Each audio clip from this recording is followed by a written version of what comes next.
Halo Sobat Sehat semua, Assalamualaikum warahmatullahi wabarakatuh.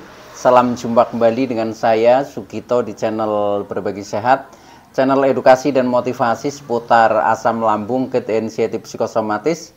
Berdasarkan pengalaman saya sebagai orang yang pernah mengalami penderitaan asam lambung, GERD, anxiety, psikosomatis. Harapan saya khususnya kepada teman-teman yang masih dalam penderitaan asam lambung, GERD, anxiety, psikosomatis, setelah menonton video ini akan dapat tersugesti dan termotivasi untuk dapat cepat sembuh. Saya bisa sembuh, insya Allah teman-teman pasti juga bisa sembuh. Badai pasti berlalu. Baiklah teman-teman, pada kesempatan kali ini saya akan berbagi seputar asam lambung, GERD, anxiety, psikosomatis dengan topik sebenarnya ini gangguan asam lambung apa psikosomatis. Baiklah teman-teman ya, sebelum saya lanjutkan, tolong yang belum subscribe channel ini, klik subscribe dan loncengnya, supaya teman-teman tidak ketinggalan konten video-video berikutnya. Dan jika suka, klik like, selalu bagikan ke sosial media teman-teman, semoga bermanfaat buat kita semua. Baik, kita lanjutkan. Jadi topik kita kali ini adalah gangguan asam lambung apa psikosomatis. Teman-teman semua perlu kita sadari bahwa penderitaan asam lambung, GERD, anxiety, psikosomatis ya, yang disebabkan oleh multifaktor, baik itu faktor fisik maupun faktor psikis, dengan sensasi yang sangat beragam, mulai dari ujung rambut sampai dengan ujung kaki yang sering kita kenal sebagai 1001 rasa sensasi, memang sungguh luar biasa ya, sungguh dahsyat. Maka dari itu perlu kita tangani dengan bijak agar penderitaan asam lambung, GERD, anxiety, psikosomatis dapat cepat membaik atau dapat cepat sembuh total. Nah teman-teman semua, khusus pada session kali ini saya bahas topik ini ya, yaitu tentang apakah gangguan asam lambung, apakah psikosomatik ya. Ini menjadi penting ya, karena kadang kita di saat mengalami penderitaan itu ya, yang sebenarnya adalah asam lambung, GERD, anxiety, psikosomatis, itu sampai dengan bingung ya, bingung sebenarnya saya ini sakit apa ya, apalagi ketika sudah dicek secara medis ya oleh dokter, kadang organ-organ tubuh kita baik ya, jantung baik, paru-paru baik, ginjal baik, bahkan cek darah juga hasilnya bagus ya, tetapi sensasinya luar biasa, tetap keliengan, tetap muter-muter, badan lemas, jalan saja sempoyongan ya. Nah, belum sensasi psikisnya ya, yang mulai cemas dengan sensasi yang selalu muncul ya. Kemudian kita menjadi khawatir dengan keadaan kondisi fisik kita ya, kita menjadi selalu was-was, merasa tidak tenang ya, karena sensasinya selalu bermunculan. Nah, sampai dengan kita menjadi ketakutan ya, apalagi ketika ketakutan itu memuncak, itu menjadi takut M. Nah itu klimaknya di situ ya. Nah ketika sudah seperti itu, ini menjadi semakin muter-muter teman-teman ya. Nah maka dari itu perlu kita pahami ya, perlu kita sadari ya. Nah ketika kita sudah paham dan kita sudah menyadari, nanti akan menjadi cepat untuk mencari ikhtiar jalan kesembuhannya ya. Jadi sebenarnya ini adalah segala sesuatu yang kita rasakan itu bersumber dari awalnya juga dari diri kita sendiri ya. Maka dari itu yang bisa istilahnya menyembuhkan itu juga nanti dari diri kita sendiri ya, sedangkan orang lain itu sifatnya hanya membantu ya, membantu memberikan solusi ya, memberikan arahan, memberikan pencerahan, mungkin juga memberikan obat. Nah itu sifatnya membantu, tetapi yang mengeksekusi ya adalah diri kita sendiri, sampai dengan kita bisa terlepas dari jeratan penderitaan asam lambung, GERD, anxiety, psikosomatis itu juga dari upaya kita sendiri. Maka dari itu buat teman-teman yang masih merasakan banyak sensasi ya, tolong ya ikuti video ini sampai dengan selesai supaya tidak gagal paham. Dan alangkah lebih baiknya ketika teman-teman juga menonton video-video saya yang lalu ya, karena semua konten itu saling berhubungan dan saling melengkapi ya, saling melengkapi sebagai referensi pemulihan asam lambung ketensiatif psikosomatis. Nah, baik teman-teman ya. Jadi pada kesempatan kali ini intinya begini teman-teman ya. Kita kan kadang bingung ya, apakah ini sakit asam lambung atau sakit yang lain ya, yang kadang kita awalnya belum tahu itu seperti itu ya. Yang penting kita tahunya ya gejalanya rasanya kok luar biasa, rasanya tidak nyaman, bahkan dulu belum pernah merasakan, tetapi tiba-tiba merasakan menjadi seperti ini. Nah, itu yang kadang membuat kecemasan kita menjadi mulai timbul ya, atau anxiety kita mulai timbul. Nah, setelah itu kemudian berlanjut ya, pikiran kita menjadi menganalisa yang negatif. Wah, jangan-jangan ini terkena ini, jangan-jangan ini terkena itu, dan lain sebagainya itu. Nah, ketika sudah seperti itu tuh nanti sudah sampai ke psikosomatis teman-teman. Nah, tetapi supaya lebih paham ya, saya ingin menjelaskan secara detail ya, mulai dari awal ya, tentunya juga berdasarkan pengalaman yang pernah saya alami teman-teman. Jadi begini teman-teman ya, yang pertama ya, yaitu tentang sakit asam lambung ya. Nah, sebenarnya itu tepatnya bukan istilahnya sakit ya. Jadi asam lambung itu sebenarnya bukan penyakit ya, tetapi cairan di dalam tubuh yang diproduk secara otomatis oleh lambung kita ya, yang berfungsi untuk mengurai makanan atau mencerna makanan di dalam lambung kita ya. Contohnya untuk menghancurkan makanan ya. Contohnya ketika kita makan duri ikan, nah itu pun akan hancur ya, karena sifat dari asam lambung itu memang menghancurkan, karena sifatnya yang panas, yang tajam, yang asam. Nah itu fungsinya untuk mengurai makanan. Maka dari itu ketika teman-teman mendengar kata-kata asam lambung ya, tidak usah cemas, tidak usah takut, itu bukan penyakit ya, tetapi memang cairan di dalam tubuh kita yang sebenarnya juga dibutuhkan oleh tubuh kita. Cuma permasalahannya ketika itu tidak normal ya, sehingga menjadi gangguan. Nah, maka dari itu ini lebih tepat saya sebut sebagai gangguan ya, gangguan asam lambung. Nah, yang pertama yaitu tentang gangguan asam lambung biasa ya. Nah, kemudian yang kedua nanti gangguan asam lambung psikosomatik. Dan yang ketiga nanti adalah sakit lainnya ya, yang ini sebenarnya ilusi dari pikiran kita. Nah, baik ya. Jadi yang pertama yaitu yang sering kita sebut sebagai sakit asam lambung ya, atau lebih tepatnya adalah gangguan asam lambung ya. Ketika itu asam lambung tingkat pertama ini adalah masih biasa ya, atau istilahnya sakit perut lah. Seperti saya dulu awalnya itu juga mengistilahkan mah ya pada waktu itu, karena sering perut merasa kembung ya, ketika habis makan sedikit aja sudah kembung, kemudian rasanya begah, rasanya kadang perih, kadang sembelit. Itu masih tingkatan biasa ya, karena waktu itu saya juga belum mengalami kecemasan ya, itu seperti itu, sehingga ya masih agak baik-baik saja ya.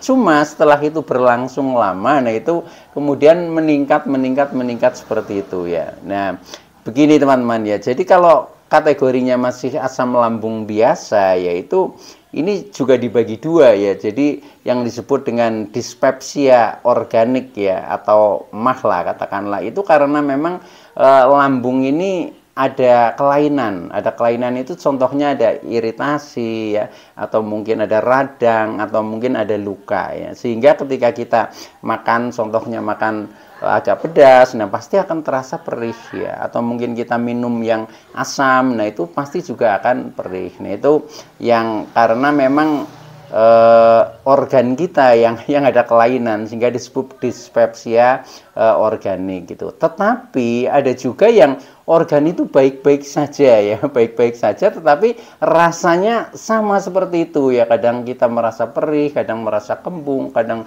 merasa begah. Nah itu yang disebut dengan dispepsia fungsional. Jadi organnya baik ya, tetapi fungsinya yang kadang kurang baik ya. Contohnya mungkin ya asam lambung itu kadang menjadi sering naik. Nah, akhirnya kita kan menjadi merasakan kembung, begah, sembelit ya, dan lain sebagainya. Nah, itu yang disebut dengan dispepsia fungsional. Nah, dispepsia fungsional ini ya Ini juga bisa juga disebabkan oleh makanan ya, bisa juga disebabkan oleh makanan yang misalkan over lah ya, over kita makan makanan, contohnya makanan pedas, makanan terlalu asam ya, makanan berlemak tinggi, terlalu banyak misalkan, itu kadang menjadi masalah seperti itu. Tetapi bisa juga ya itu disebabkan oleh psikis kita atau oleh pikiran kita ya, itu juga bisa juga. Karena apa? Karena kadang kita sudah menjaga pola makan kok, sudah kita jaga makan dengan baik ya, dengan teratur ya, nah seperti itu, tapi nyatanya faktanya perut masih kembung dan sebagainya. Nah itu karena faktor psikisnya ya yang menyebabkan atau memicu contohnya asam lambung menjadi naik sehingga rasanya menjadi begah ya, perut menjadi merasa penuh dan lain sebagainya itu.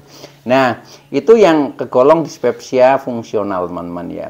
Nah, kemudian setelah seperti itu berlangsung agak lama ya, itu biasanya akan meningkat ya, kemudian terjadi GERD ya.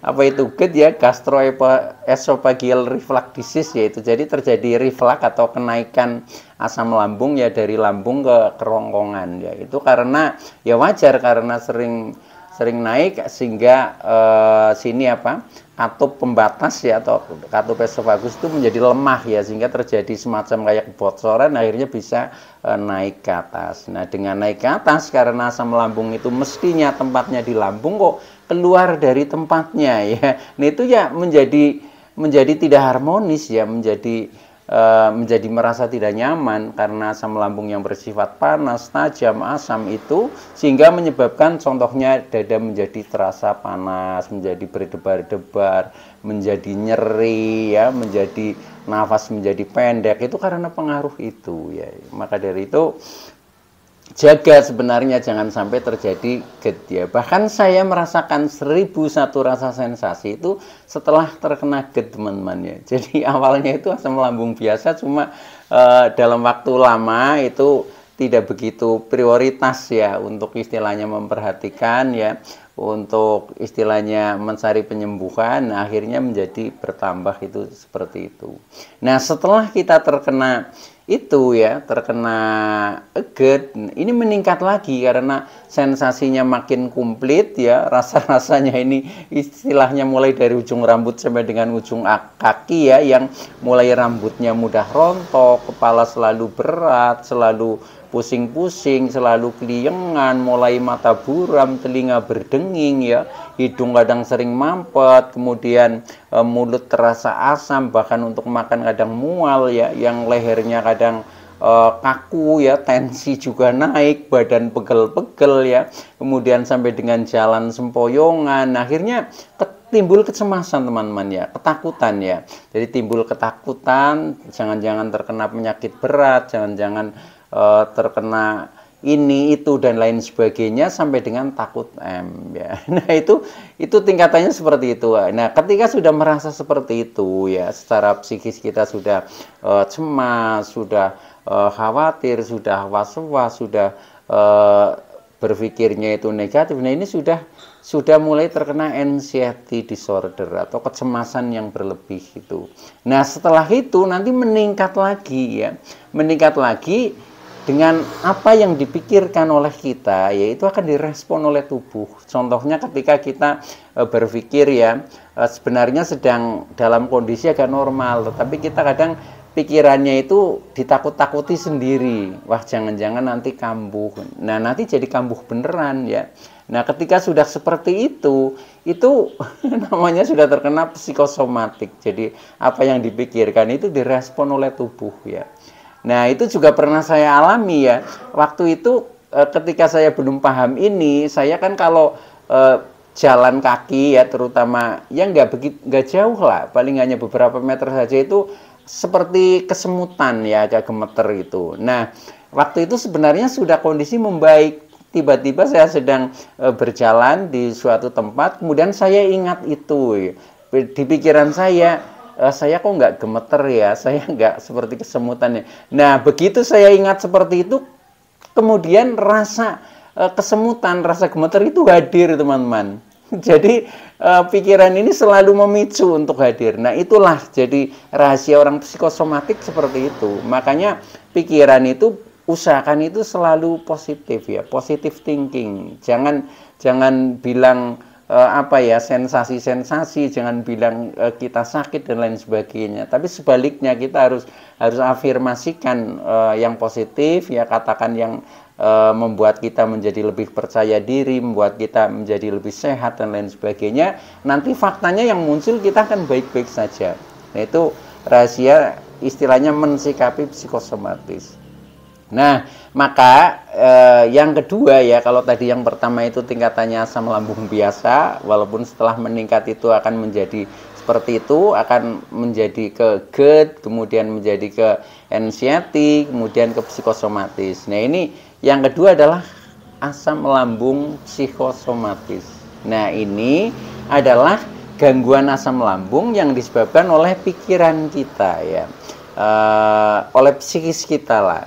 Pikiran ini berpadu dengan emosi ya, dan dengan perasaan ya. Jadi contoh ketika pikiran banyak beban ya, tetapi beban itu belum terselesaikan, entah beban apapun yang teman-teman ini ya pegang ya. Nah, itu bisa mempengaruhi asam lambung menjadi naik karena pikiran tegang ya, sedangkan lambung ini adalah sebagai otak yang kedua. Ketika pikiran tegang maka akan direspon oleh lambung. Nah, ngeresponnya itu dengan cara yaitu kadang asam lambung menjadi tidak normal atau menjadi naik. Nah, akhirnya kita menjadi rasanya yang kembung, yang begah ya, yang sembelit, yang perih, dada panas dan lain sebagainya.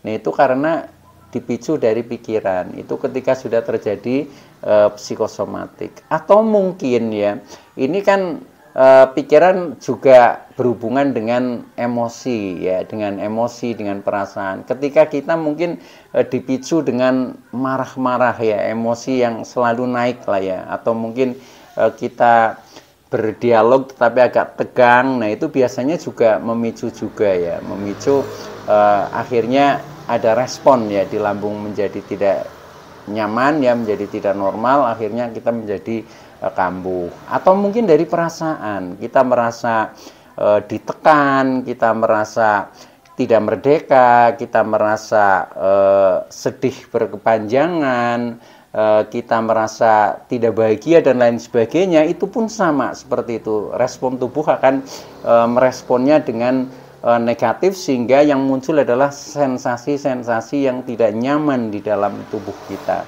Nah, itu karena semuanya itu sumbernya adalah psikosomatik dari pikiran kita. Nah, maka dari itu ya memang solusinya kita harus kendalikan ya, kendalikan pikiran ya, usahakan ini menjadi positive thinking ya, kita berpikir yang baik-baik ya, bersikap yang baik, berkata yang baik, berbuat yang baik. Nah, itu nanti respon tubuh akan menjadi baik-baik saja. Jadi orang yang terkena psikosomatik ya, ini adalah pikiran, perkataan, perbuatan, ini adalah doa yang akan dikabulkan. Nah, itu. Maka dari itu sadari saja ya, sadari saja, dan kita berusaha mengendalikan jiwa kita, pikiran kita ya, emosi kita. Kita sadari, nah kita usahakan kontrol diri. Nah, ketika kita bisa istilahnya banting setir ya, dari yang tadi serba tegang menjadi lebih rileks ya, nah itu menjadi lebih terkendali ya, nanti kita akan sembuh teman-teman. Itu seperti itu ya. Maka dari itu tip-tip untuk merilekskan pikiran, contohnya ya kita dengan olah nafas ya. Olah nafas itu dengan kita selalu mengendalikan nafas, mengamati nafas, ini nafas menjadi lambat ya. Nah, ketika nafas ini menjadi lambat, nah kemudian ini sama saja dengan mengintervensi tubuh kita dan pikiran kita juga jauh menjadi lebih rileks. Nah, itu ya, yang tadinya mau mudah marah ya, ketika kita sering olah nafas, kita menjadi penyabar teman-teman ya. Bahkan kalau secara spiritual olah nafasnya itu sudah matang ya, kita menjadi tidak bisa marah ya. Jadi kita hanya memandang segala sesuatu itu dengan kebaikan ya, dengan kebaikan itu seperti itu. Nah, maka dari itu ya tip pertama itu ketika kita masih mengalami psikosomatik ya, terapi yang kita lakukan pertama meditasi dengan olah nafas, contohnya seperti itu. Yang kedua bisa relaksasi ya, contohnya bersahabat dengan alam ya. Ini juga tujuannya untuk merilekkan ya, bersahabat dengan alam itu intinya kita jangan mengurung diri di rumah ya, tetapi keluar rumah ya, mungkin ke pantai lah, mungkin ke gunung lah, mungkin ke hutan lah, mungkin ke kebun lah, mungkin ke sawah lah, mungkin ke sungai lah, dan seterusnya ya. Dengan semakin kita dekat dengan alam, nanti kita akan mendapat energi-energi alamiah yang positif ya, akhirnya kita menjadi merasa lebih rileks, menjadi merasa lebih damai ya. Itu yang didapat itu seperti itu ketika dilakukan berulang-ulang ya. Tapi kalau hanya sekali dua kali ya belum, teman-teman. Makanya ini semuanya adalah proses ya, proses yang butuh praktek ya. Maka dari itu ya buat teman-teman jangan malas ya, artinya kita harus melakukan tip ini supaya kita cepat bangkit dari penderitaan ini. Tetapi ketika kita memang berusaha ya, itu insya Allah pasti sembuh, teman-teman ya. Jadi kuncinya itu ya kita siap merubah diri apa enggak, itu seperti itu. Kalau kita istilahnya ajek saja, kita hanya mengandalkan obat saja, sedangkan kita sudah terkena psikosomatik, anxiety ya, kapan mau sembuhnya ya. Memang terapinya harus seperti itu ya. Ini pengalaman yang saya alami itu seperti itu ya. Maka dari itu ya, itu saya berbagi istilahnya pengalaman. Ini mudah-mudahan buat teman-teman yang masih merasakan seperti itu ya, silahkan lakukan saja. Walaupun awalnya itu berat sekali ya, berat sekali. Contohnya saya untuk menghilangkan ya yang kadang keliengan ya, kemudian mata buram, itu terus terang saja saya sembuh itu dengan rajin mandi pagi dan mandi sore dengan keramas, teman-teman. Yang dulunya pada saat mahasiswa keliengan kan kita males mandi ya, males mandi, paling sehari sekali ya, malah kadang pernah dua hari sekali. Nah itu, tetapi setelah saya juga terus terang mendapatkan sharing dari orang lain ya, yang sebenarnya dia juga mengalami depresi malah itu waktu itu ya. Setelah saya ngobrol-ngobrol banyak, nah itu ternyata hanya dengan mandi ya. Nah itu setelah saya praktekkan ya, sekitar 1 minggu ya, itu mulai terasa, oh ya sekarang pandangan saya sudah bening lagi, tidak pernah buram, tidak berkunang-kunang ya, tidak bergelombang. Dulu seringnya seperti itu, kalau nggak buram, kunang-kunang, bergelombang. Kalau sudah seperti itu ya, pikiran menjadi takut ya, perasaan menjadi cemas. Nah itu seperti itu. Nah akhirnya menjadi sensasi itu tambah lagi seperti itu. Nah itu contoh terapi yang sangat sederhana ya. Jadi mandi keramas pagi dan sore rutin. Nah itu alhamdulillah tentang mata buram, tentang ini keliengan, kepala berat itu sembuh ya waktu itu seperti itu. Nah mudah-mudahan bagi teman-teman juga bisa juga dicoba, siapa tahu itu cocok buat teman-teman ya. Kalau saya memang yang saya ceritakan itu yang cocok-cocok ya. Saya juga pernah mengalami istilahnya mencoba terapi ini tapi tidak cocok ya, seperti kurang ada perubahan ya, akhirnya saya tinggalkan. Memang caranya seperti itu ya. Jadi kita harus banyak mencoba dan akhirnya nanti menemukan kecocokan. Dan masih banyak tip-tip yang lain ya, yang sebenarnya juga sudah saya sharingkan pada video-video yang lalu. Maka buat teman-teman yaitu tonton saja video-video saya yang lalu ya, semakin banyak menonton itu semakin mendapatkan banyak tip ya. Insya Allah itu nanti akan ketemu dengan solusi yang paling cocok dan akhirnya teman-teman menjadi sembuh total. Itu seperti itu. Baik, yang terakhir yaitu tentang sakit lainnya. Kadang ketika kita sudah merasakan sensasi yang bermacam-macam, kita bingung kan. Nah, kadang pikiran karena sudah terkena psikosomatik yang seringnya berpikir tentang negatif, kita berpikirnya wah jangan-jangan jantungnya kena, jangan-jangan ketika sedang pusing-pusing kepalanya ada tumor dan lain sebagainya ya. Nah, itu kan sudah mengundang penyakit yang lainnya sebenarnya ya.